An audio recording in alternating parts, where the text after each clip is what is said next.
This is ACC Nation with Will Ogeman and Jim Quist, featuring ACC sports news and interviews. Available on streaming radio, podcast, and YouTube. Lots of big news in college sports. We'll start in Louisville, where head football coach Scott Satterfield dropped a bomb Monday morning. Jeremy Wallman gives us a taste of what went down. The NCAA transfer portal opened up Monday like a tsunami. There were plenty of surprises there as well.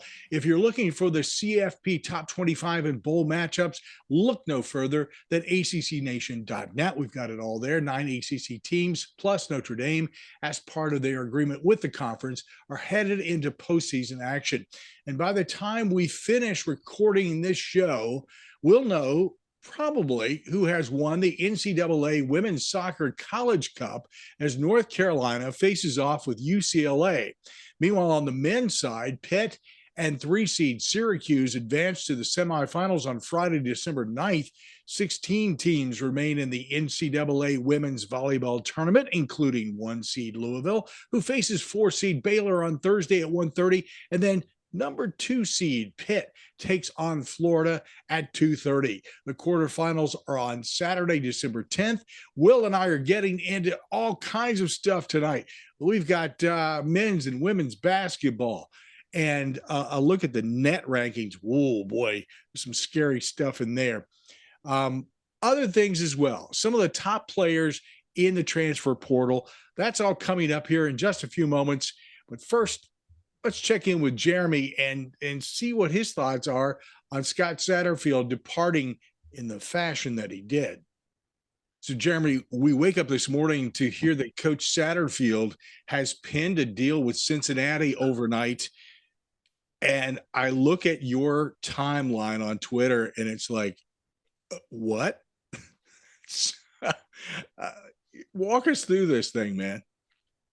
Well, so for some reason, I woke up super early this morning. I never wake up as early as I did this morning. My dog was laying up next to me. She was just pawing at me. Like, okay, I'll get up and let you out. And literally, this was 2 minutes after the initial tweet was sent out. I get on Twitter. I look at the Cardinal Sports Zone team chat, and Ben, our guy Ben, who covers men's basketball for us, I had put the tweet in there is this true? So I click on the tweet. First thing I look for is to see if the name's been misspelled, correct spelled name. Then I go up and look to see if it's a Twitter Blue account, because, you know, Twitter let a lot of those dummies sneak through and they try to break news now and then, haha, it's not true. And it was very much true. And I was just so confused because, first off, you go to the team we're playing in the bowl game, which is a slap in the face. Yeah. Secondly, this entire community has finally embraced you as our head coach. There were people saying, you know what, I'm going to give him a chance. He killed it on the back half of the schedule. We're going to give him a chance. You slap them in the face. The players find out on Twitter. You don't give them the common courtesy of telling them, look, there's a ritual I do in this house every week. We lose a game, I've got a wrestling championship belt, and I'll see if I can angle this to show you, sitting up over there on top of my arcade, and no, you can't see it because of the light. Kind of. Yeah. A little bit. So it's got a big W on the top. If we win a football game, I leave it the right side up. If we lose one, I turn it over to show that we're mid, because it's an M for mid. I came downstairs this morning and I turned that son of a gun up to a W, even though we lost our last game. This is the best thing that could ever happen for our program, but it's still a despicable way to leave. And I don't know why you leave Louisville for a 6-year deal in Cincinnati. That's a good question. And that's why we were talking to you, Jeremy, because, you know, we've had this conversation back and forth every time that you've ever joined us about the relationship that Satterfield has, or lack thereof, with Louisville. It's almost like he's never, and I'll just use some of the comments that come from Twitter. He's never embraced the community. That's true. And there was there was a disconnect. And in the last podcast that Will and I did together, I believe that Satterfield was probably going to be taking off, relatively soon. I just think it was one of those things that he was looking for a way out. I think he's been looking for a way out for some time. Any explanation as to why? Is it just because he didn't connect? He didn't like something there? It was a lack of fit culturally, or what? Look, I know I normally have all the answers. I know. I woke up this morning just as baffled as everybody else. I have gotten no less than 300 DMs this morning since I woke up. Is this true? Why would he leave like this? You knew last night, didn't you? No, nobody knew. This dude, basically, he came to all of our houses last night. He was that hot girl everybody got to hook up with, and then he left in the middle of the night so nobody saw him leave. And no note. And no note. Oh, no, we got to know. Look, us here in Louisville, we're used to coaches that leave places with notes, like Bobby Petrino did the Falcons. Yeah. His note just said, bye. Oh, Scott's did. I didn't really have a problem with it. If you all listen to my show, I have been banging for the let's give him a shot narrative this whole time. I truly feel like it does take a time for a coach to implement a system, get all of his play. I mean, we still got players from Petrino that are on the roster right now. I know COVID helped with that, allowing everybody an extra year, but I just don't know, man. I don't know what the disconnect was. Every one of his press conferences were always like, well, golly gee, guys, I don't know why we lost. We didn't put up enough points to win. And, well, that's probably why we lost. It just, the press conferences were always uncomfortable. If he would have done this the right way, you would not have heard me say anything negative about him. I would not add fuel to that fire because we're already going through a lot with the fan base, trying to turn against our head basketball coach. Thankfully, I think this takes a little bit of heat off of the basketball. We won't be talking about my good friend Kenny Payne for a while now. Hopefully, our fan base realizes that they literally came in here to a broken program and are having to rebuild that from the ground up. We'll get into basketball another time. I know you want to get into that as well, but I just cannot respect the way he left and not telling anybody. And we have the highest rated recruiting class in Louisville history. Signed, sealed, not signed. Sorry, that's the saying. Signing days in like 2 weeks. And he's leaving us. Like, will we still should get those kids, because you cannot convince me that anybody looked at Howdy Doody, the head coach of Louisville, and said, I want to come play for him. I want to come play for Pee Wee Herman. No, they're coming here to play for the NIL money. Maybe we lose 2 guys. I think that's the most, but man, I'm still at shock. I'm still gathering information. I'm about to go. I've got a friend whose son is the agent for a prominent area football coach that the city's been wanting for quite a while. I'm going to go chat it up with him here in a little bit. I'm just dumbfounded, man. I never in a million, especially to the team we're going to be playing in the bowl. Who coaches them? Who coaches us? Does our whole team opt out? Does their whole team opt out? Who knows? This is what really confounds me is that bowl. The fact that it's Louisville and Cincinnati in the Fenway Bowl. This is going to make some people very uncomfortable. I don't know where Satterfield's sitting for this game, to be honest with you. And if I were him, I wouldn't even go to the stadium. No, but just knowing how out of touch he is, he'll probably go to he's probably asking Josh right now, can I have my parking pass for the football game? No, you left us. No, he'll definitely be sitting on the Cincinnati side. He'll definitely be helping those guys out. Oof, man. Like, but here's the thing about it though, Jim. our playbook for the last 4 years has been just as about as easy as you remember Tecmo Bowl. You had 4 plays to pick from. Yeah, that's been the Louisville football offense for the past 4 years under Scott Satterfield. Not very hard to figure out. Teams, the performances on the field. He's just barely a couple games over 500 in his tenure here. We beat a lot of the bad teams we were supposed to, lost to a lot of the good teams we were supposed to, beat a couple good teams we weren't supposed to. But at the end of the day, this is I know everybody in like the fan base is rejoicing. They're mad the way that he left, but they're rejoicing, because there just was no connection, man. That he never seemed like he wanted to be here. He tried to leave Louisville after a 3-7 year to interview for South Carolina and kept it from everybody.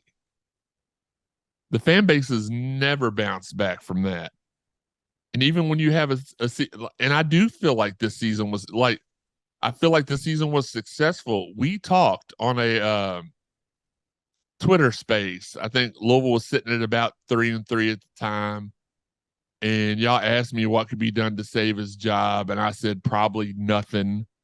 And I said, well, we're probably going to have to go 5-1 in the last 6 to even have a chance at keeping him.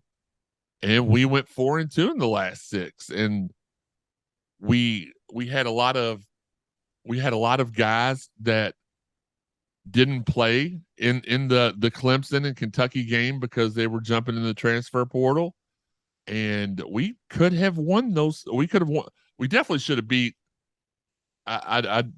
those blue guys down the street. I don't even want to say what I normally say because this is a family show. All right, I've got a beeping mechanism, so yeah, feel free. Oh, okay.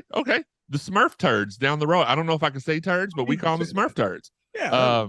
We should have beat them, but we didn't because we didn't have all of our players, and Scott wasn't prepared. I mean, how can you prepare so well for Wake? We have beaten Wake Forest, I think it's 3 times while they were ranked while he was here, at least 2 times.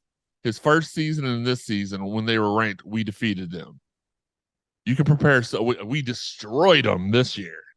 How can you prepare so well for them, but you can't beat a group of kids down the road who start out 4-0 every year because they schedule the easiest teams in America, then they hop in the SEC, accidentally win one, which they did this year, lose every other SEC game, and they're coming into that last game looking for bowl eligibility, and they mess around and they beat you.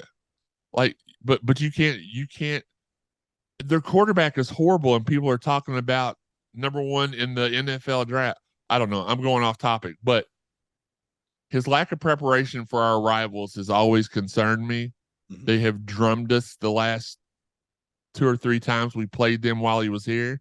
There was one year we didn't get to play him because of COVID. But I don't know, man. I'm so shocked. Like, we did a show last night, and we're doing one tonight. Obviously, we're going to do one tonight. We have to. Last night when I signed off, we talked just a little bit about the bowl game because I'm bringing on a bunch of former Louisville football players tonight. I thought I was bringing them on to talk bowl game, but now got a little bit more to talk about. Yeah. But never my wildest dreams. We talked about players opting out affecting the outcome of this game. We didn't talk about coaches opting out, and that's what Sat did. Just to refresh everybody's memory about this, Cardinal Sports Zone is what you want to check out. Make sure that you follow their podcast and other things that they're presenting there, because there's a lot of great content following Louisville. And this is why we always come back to Jeremy and talk with him on a regular basis, because we're going to get a lowdown on what's going on with Louisville. Absolutely. And we recommend that you do the same thing. Cardinal Sports Zone. Hey, I was looking at the transfer portal, and honestly, doesn't seem to me like you guys have really been hurt so far. But of course, the portal just opened officially. It's the Wild Wild West starting today. So we'll see. Yeah, we lost a couple of running backs that we really felt like we were gonna, and maybe they hop out now. because maybe Reuben Owens, the 5-star number 1 running back in the country, don't come to Louisville anymore because maybe he, for some reason, was coming for Wally Cleaver. I don't know. Maybe they jumped back in. They were both very very integral parts to our running game, and we did have some injuries at running back. And they still weren't getting to play a lot. So, but as far as everybody else, they were guys that wanted to play more and were going to get more playing time. You never fault the players for leaving. I don't anyway, when they're leaving for more playing time. But no, so far, knock on wood, we haven't been hit too hard. But like you said, the portal opened today. And Scott was the first one to jump in. I never thought about putting it that way, but yeah, he might have gotten in before the official time began. So. He didn't even tell his coach. His coaches were out recruiting for us, telling kids, "Hey, us and Coach Satterfield is here for the long run, and he's gonna." No, he didn't tell his coaches. He didn't tell his players. There's coaches that were out on recruiting trips that the kids were literally like, "What is this?" That says a lot about him as a person. And again, I didn't have any ill feelings towards him. I know he wasn't the greatest coach here, but when you leave a job and you don't tell anybody, your coworker, like they're out there working for him as we speak, and you don't tell them, I just don't know how I can forgive that as a person. There's a bunch of former players speaking out against him on Twitter. I'm sure I've got 2 or 3 of them that's going to be on the show tonight with me that are probably going to have some funny things to say. 6 p.m. You can, if you want to watch that, just for some reason on all the other outlets, it comes out on the Cardinal Sports Zone feed, but for Twitter, it comes out on mine. I'm at Jeremy_CSE. That's JEREMY_CSE. And if you want to follow the podcast on YouTube, that's easier to get the notifications. But we'll be doing that live at 6 p.m. tonight. We're gonna have a good time. We're gonna talk through the pain and talk. Hopefully it'll be more adulation than pain. I feel like it will be. All right, and just to clarify something, this front portion of this conversation with Jeremy is going to be on ACC Nation Radio worldwide, obviously. And so you catch that time, but I want you to be sure that you catch all of those conversations on his podcast and on YouTube. That way you get to see the craziness that goes on with Cardinal Sports Zone. It's a lot of fun conversation, a lot of informative stuff. Make sure that you follow them. Now, this question that I'm getting ready to ask you will not be on ACC Nation Radio. So for those of you who are listening right now, I recommend that you watch us on YouTube, ACC Nation, and this will also be on our podcast. So let's get into this final question here, because I don't want to take up a lot of your time, because you've been nice enough to join me. Who's next? And I know there's one name that a lot of people are bringing up. So let's talk about that guy, or who you think is realistic in this mix. Well, the one thing fans do when coaching jobs open up, they're super realistic. So obviously Urban Meyer, Ryan Day, no. Bill Parcells, Bill Belichick. Stop on that first one there, because I'm sorry.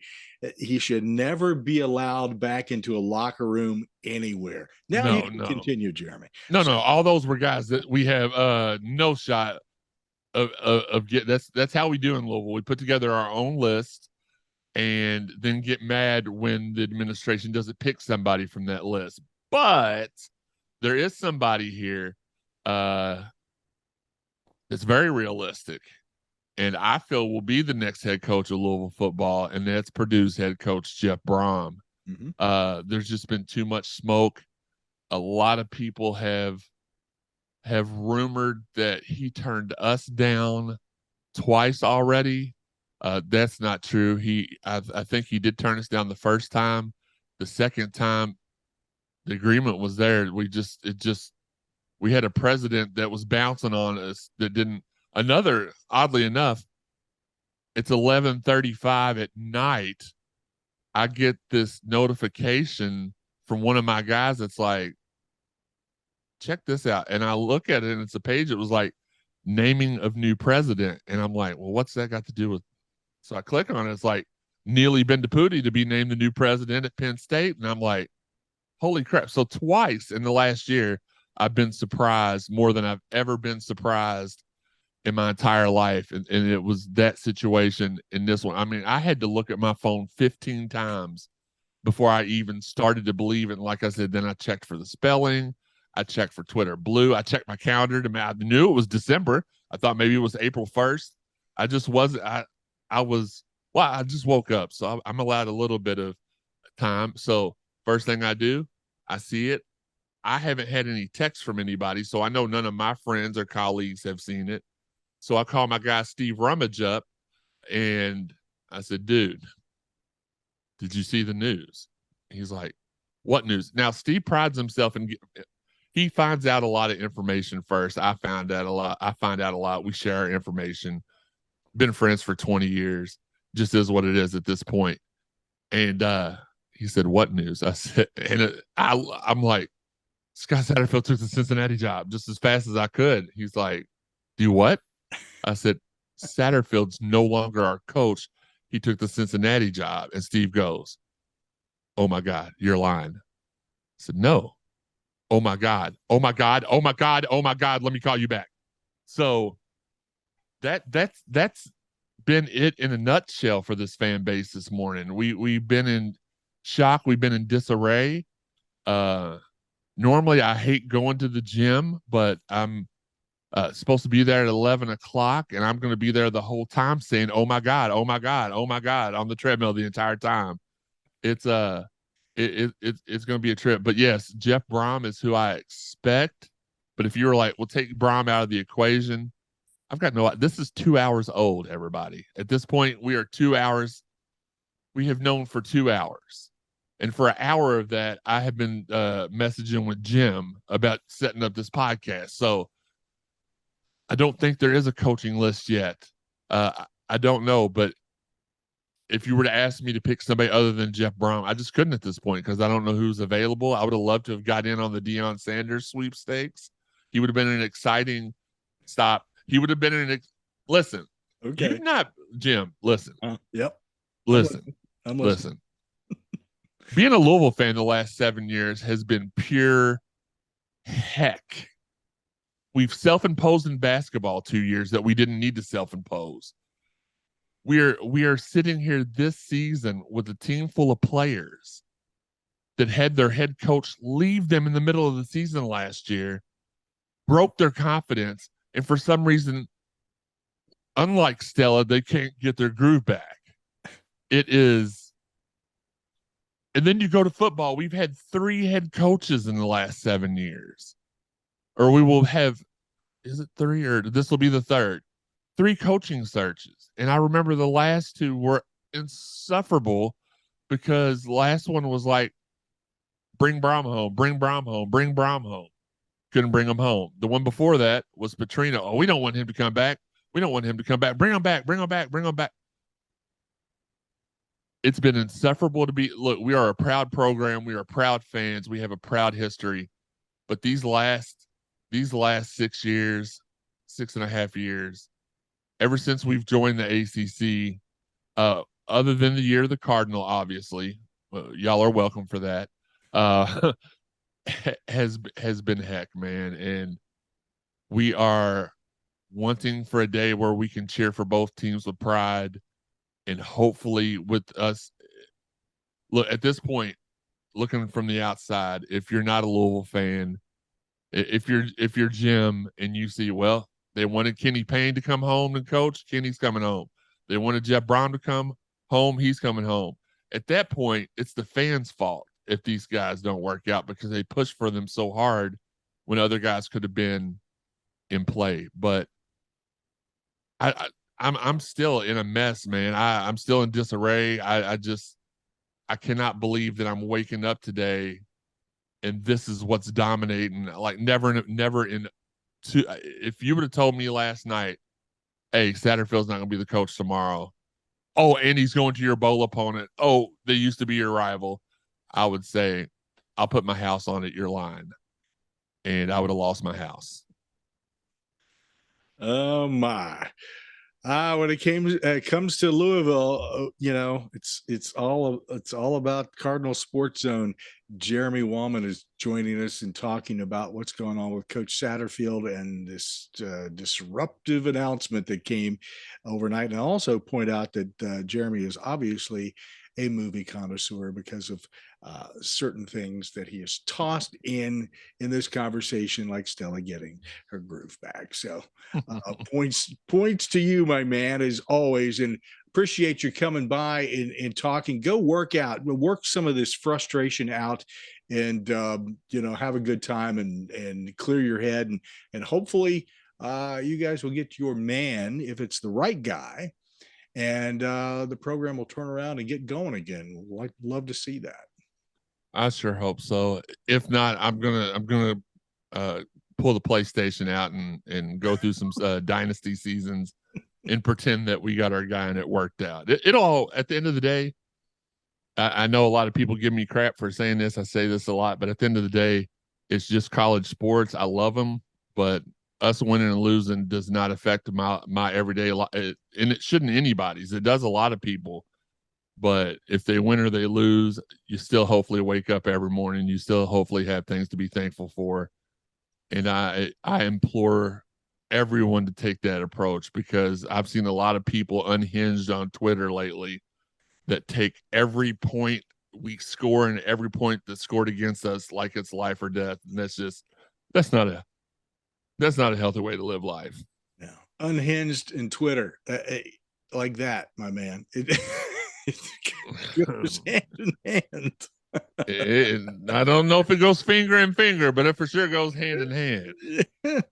Well, we won't get into that part of it.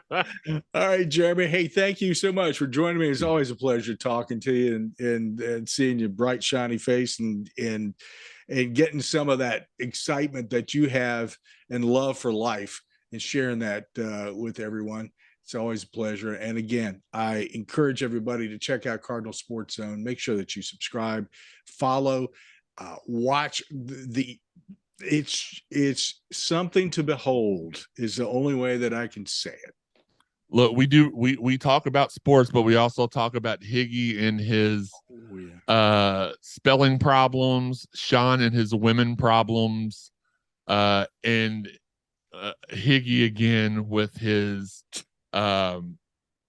eating and just to point out, I'm glad you pointed out my nice and shiny face, because it's shiny because I'm fat and it's hot. So I'm under these lights. I put the good lighting on for you, Jim. So thank you, sir. And that's why I'm going to the gym, so I can get a little less shiny and stuff like that. Anytime you need me, I'm here, man. You all are the people I enjoy coming on with the most out of everybody, and I can't thank you enough for the opportunity to be on the platform. I appreciate it. Always appreciate you, my man. We'll talk basketball soon. Oh yeah, I can't wait for that. 0-8, 0-20, 0-100. Sean's love life. Which one? Take a pick. All right, Jeremy. Take care, man. Yes, sir. So if anyone has listened to Jeremy talk, whether it be as a guest on here or on his Cardinal Sports Zone podcast, he dominates the conversation, and no exception here. He's got a lot to talk about. I tell you what, some interesting stuff. But he's absolutely knowledgeable. I mean, there's a reason we've had him on so many times. Exclusive material, by the way, on our YouTube channel in regard to who he thinks will be the next coach that you will not hear on ACC Nation Radio. So make sure that you watch the YouTube channel, subscribe, and follow us, and you'll catch a lot of that information. It's also here on the podcast as well, and you'll hear this show on ACC Nation Radio as well.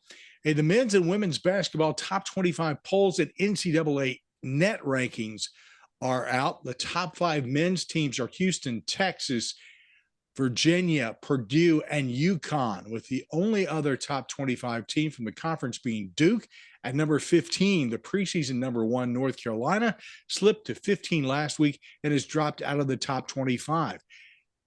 I'm perplexed by that, as I'm sure you and probably every other person in this country have to be, at how this team started out so well and what happened.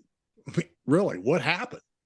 Yeah, it's an interesting case study because obviously they came in preseason number 1, all this hype, and they have just not gelled.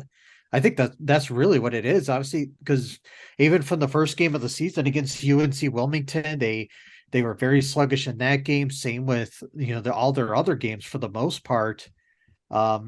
Even and obviously they're on a 4-game losing streak. A lot of it is, I just feel like this offense is, it's yeah, they just don't have any chemistry. I feel like it's reliant on Caleb Love jacking up way more shots than he needs to have. Um, and they're not shooting the three very well. This is a team that, some of that had to do with, Brady Manick was a really good shooter.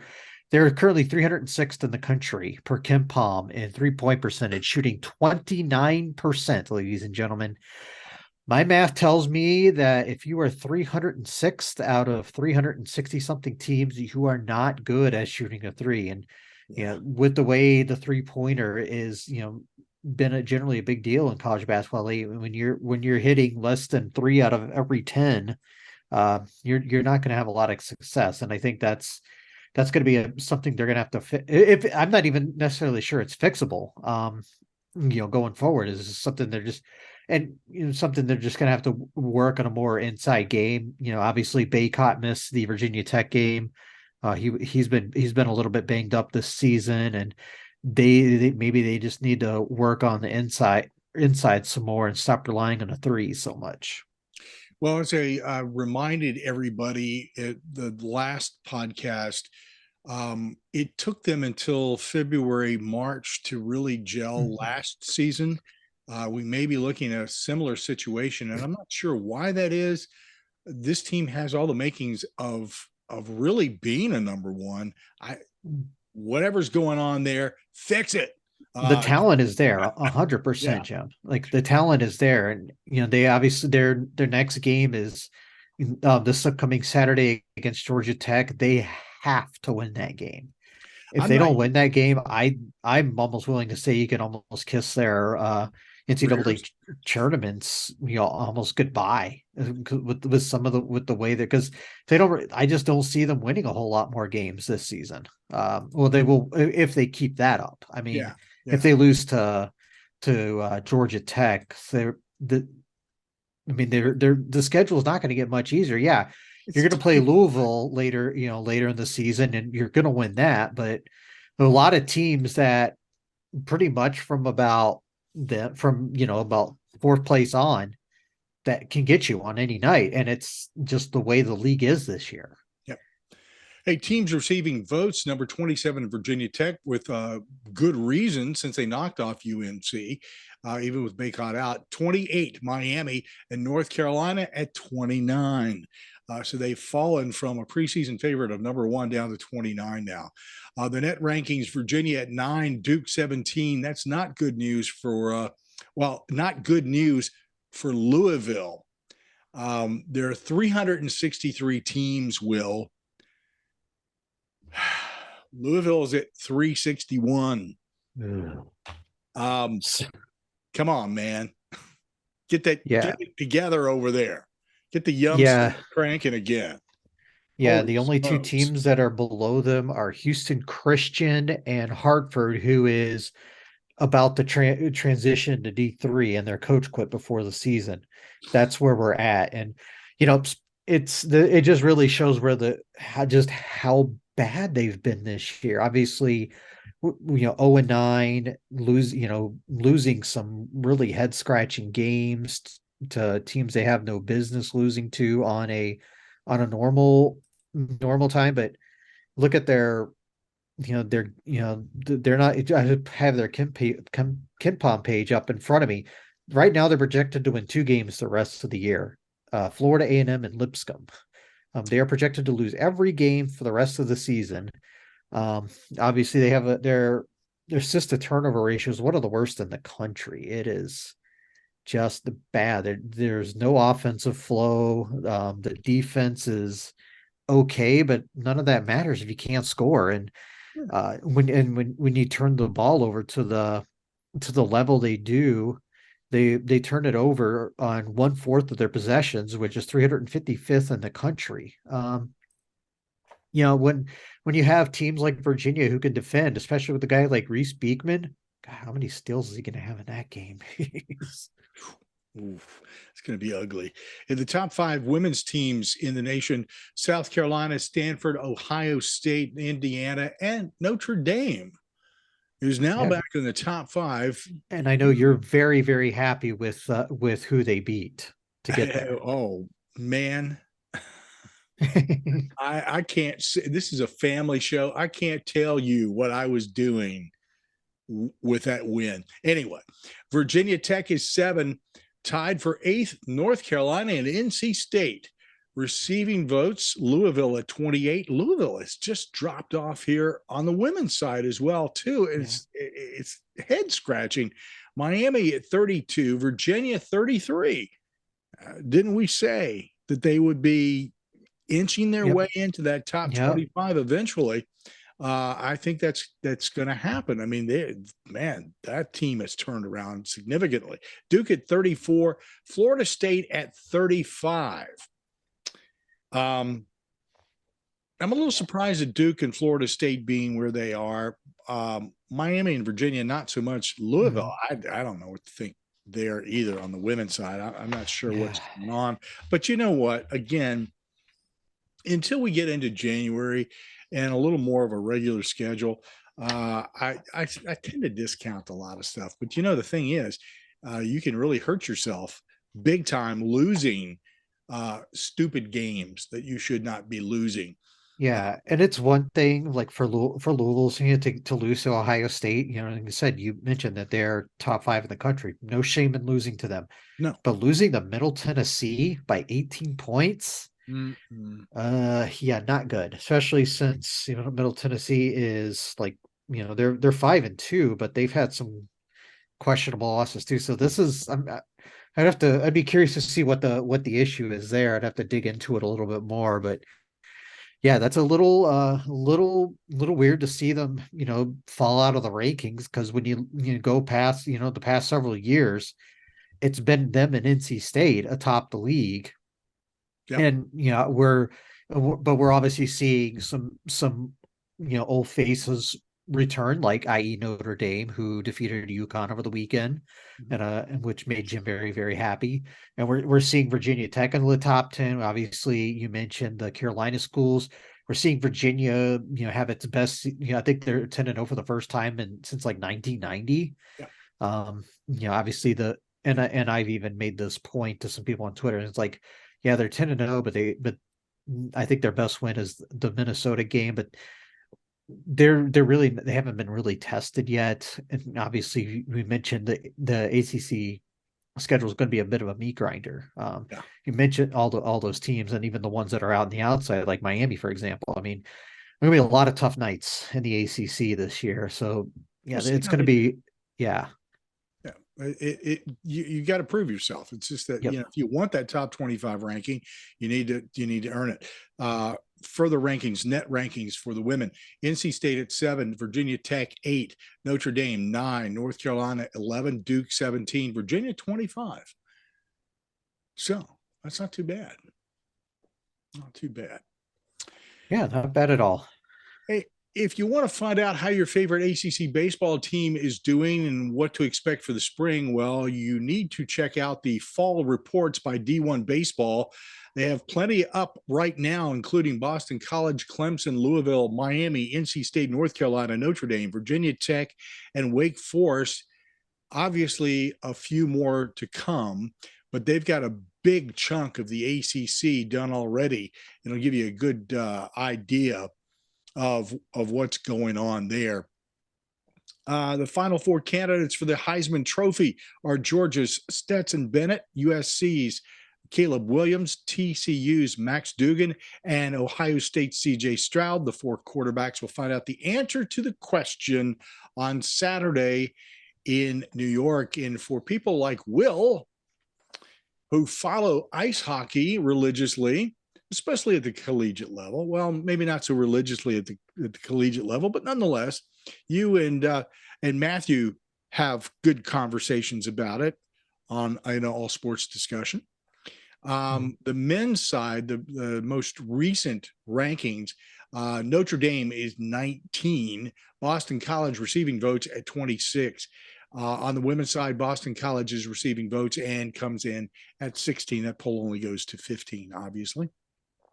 So, yeah, you know, it's been a little bit of a rough ride for Boston College here. The last couple of years, they have not been as consistent as in the past, and it's a normal kind of ups and downs sort of thing. So yeah, and obviously new coach, you're trying to get all that figured out. So we'll see how that all plays out. I mean, it's still, say, we're just getting started on the season, so I'm not ready to make a lot of assumptions on them just yet. But yeah, when you look at where they're at, I mean, what are they, 4-3, 3-1 on the season? Yeah, it's early. So they're that's their conference record, but they're 5-5-4 on the season. Excuse me. So they're basically like a 500 team, and they're, but like I said, they were on the way down for a couple of years, and now they just have to work their way back up. It might take some time there. Yep. The recruiting effort is really going to make all the difference in the world. The NCAA transfer portal opened today, Monday. It remains open for 45 days. And by the way, if you're counting, you want to put it on your calendar, it's January 18th, 2023. There is an additional window, May 1 through 15. Put all that on your calendar, because I know that you're going to be asking these questions. You see that Will is doing that right now. If you're watching this on YouTube, grad students can transfer anytime.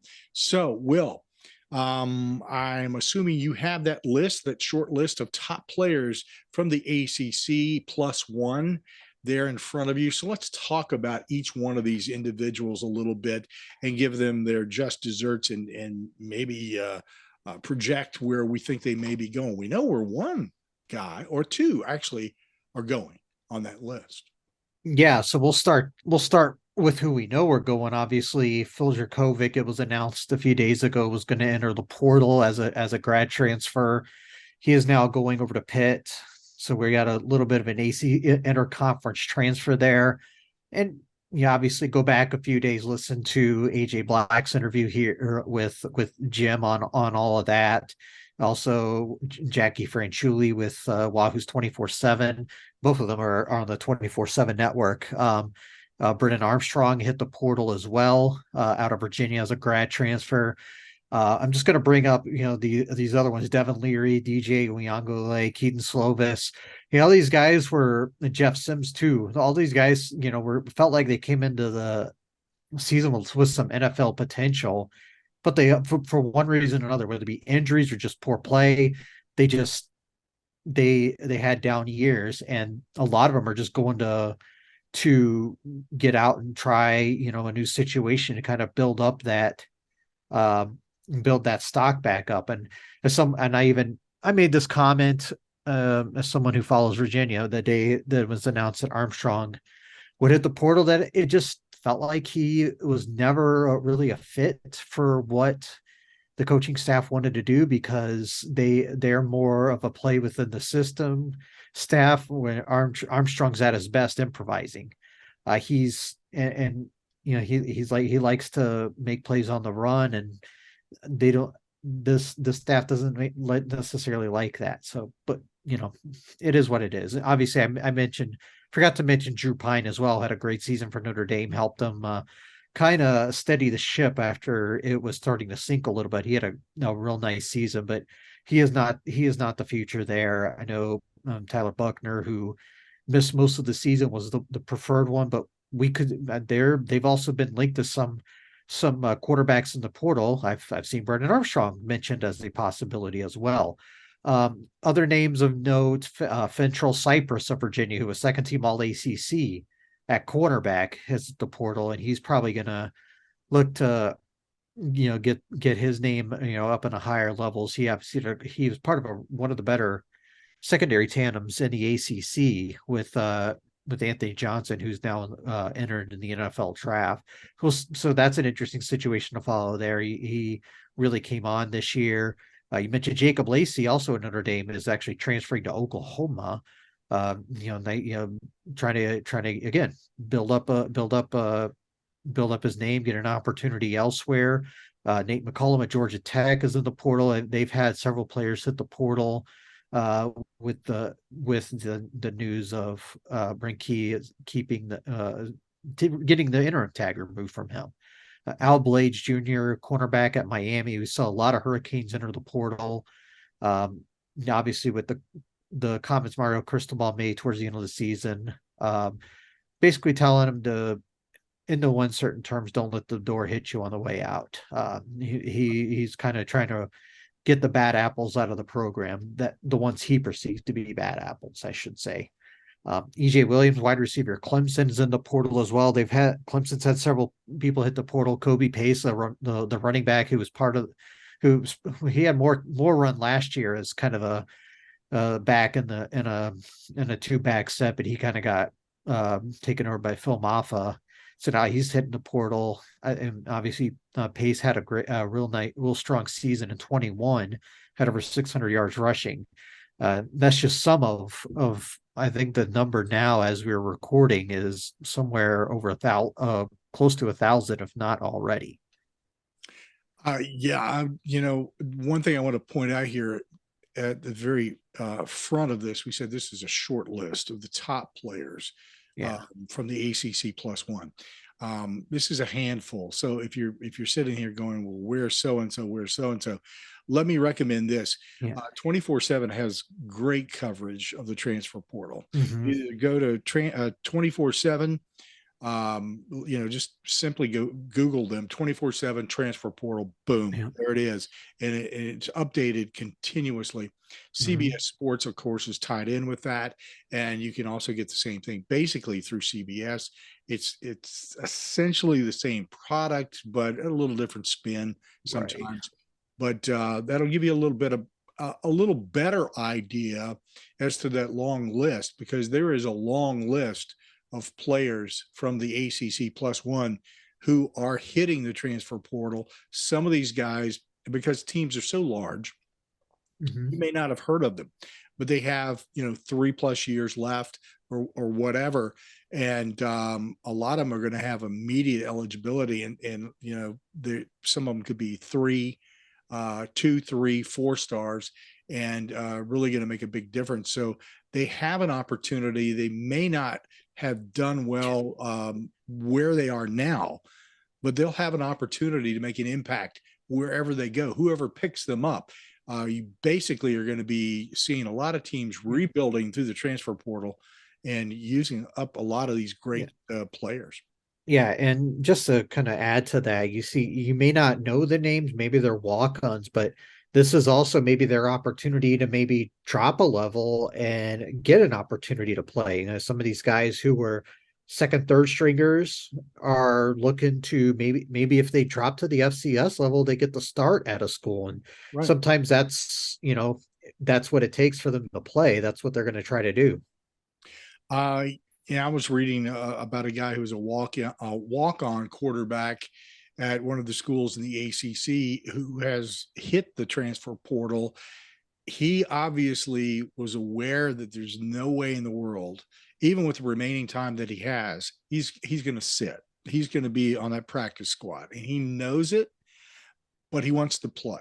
He wants to get out on the field. So he's looking for a team, and it could be a lower level, could be D2, could be even D3 for that matter. Go for it. Find somebody that fits and and go for it, and get the exposure and the playing time that you want. I'm all for it. Yeah. I'm the more I know there's a lot of chaos and people hate the transfer portal, but the more I see it, the more I think it's giving some of these players an opportunity that they would not have gotten, and they would have been shortchanged. So yeah, and that's the thing. So some of it is a bit seedy, I guess would be the term, because you look, it's kind of like free agency in a way, where you get the opportunity to go, better yourself. And obviously with NIL, you can better yourself financially. Mhm. And yeah, the idea is you're not supposed to entice them with NIL money off the bat, but when has that stopped anybody from doing anything? But Never. yeah, exactly. While we're talking here, it appears that Jordan Travis has officially announced he is returning at Florida State. So you're looking, with the way Good. he played this season, probably second best quarterback in the league behind Drake May. Yeah. Just off the top of my head. I mean, we don't know. I mean, there's still a lot of quarterback situations that are up in the air, obviously, at this point with all the turmoil in the portal. But yeah, I mean, who just off the top of my head would be May Leonard, Riley Leonard at Duke would be another one. He had a real good year, and then we just wait to see a lot of these other schools who comes back. But there's Travis obviously has really done a great job of improving himself. And you remember all the people they kept bringing in to try to supplant him at quarterback, and he just kept doing it. Okay. That's one of I mean, Jordan's a guy you love to root for, because he's just taken to the coaching so well. Hell of a quarterback. As I said, the Syracuse quarterback is coming back as well. So he's made that announcement. Yep, Schrader's back too. That's and a lot of people thought there was a chance Armstrong could go there. I mean, maybe he still can and compete for the job, just because Robert Nye and Jason Beck are there. So, but yeah, who knows? I mean, people are just entering the portal, and they got time to figure it all out still. I mean, yeah, plenty of time. Well, hey, there's lots of other stuff that's coming up this weekend, and if you're looking for updated information, you can find a lot of it on ACC Nation Radio. If you haven't subscribed there, find a platform, or you can just simply go to our website at accnation.net and click on the link right there on the front homepage, and listen to like this conversation and conversations that Will and I have had, and other interviews and updated sports information throughout the ACC. That is one place to go. And of course, we do encourage you again, make sure you subscribe to YouTube and to our podcast, and obviously to ACC Nation Radio. That way you get a source for a lot of different things. And one thing I will point out, sometimes you'll get information, you'll get interviews and stuff over on the radio side that you will not find in the podcast or YouTube side, or vice versa. So it pays, and you don't have to, by the way, to listen to all three. So until next time, cheers. School.